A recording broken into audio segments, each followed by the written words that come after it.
information and knowledge of specific issues become obsolete very quickly.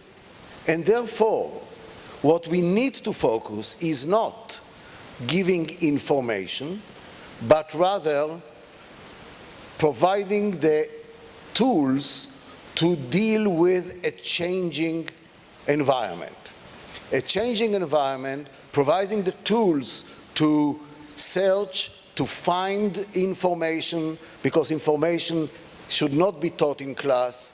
Mechanisms to discover the information should be the focus.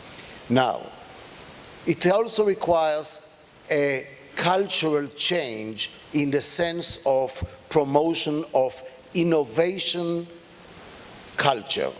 What do I have in mind? An innovation culture is a culture that recognizes that there are failures along the way. There are societies that if you fail once, you are doomed.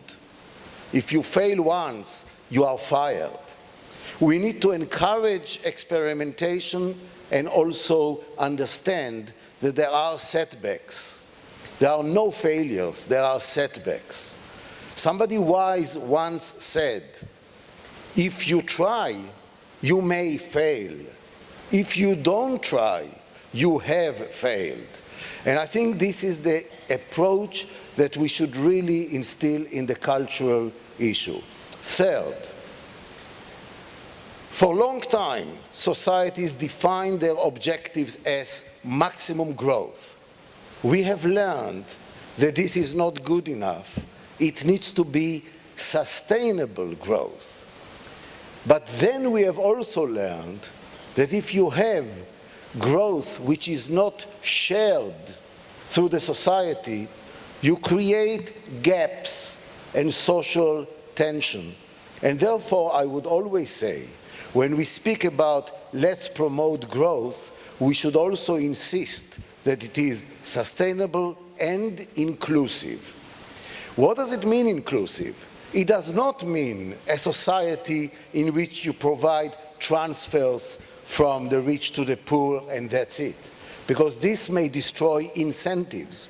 You must make sure that the tax system and the incentive system is conducive for investment and self-investment in yourself. Let me say one word about the doomsday scenario. I think that the very fact that we presented and you presented as a terrible outcome is already a contribution to reduce the probability that it may happen. I think it is extremely important to emphasize time and again that in this war there are no winners. When we talk about who won the war in history books, who won the war, it's time to recognize nobody wins the war. Nobody wins a war.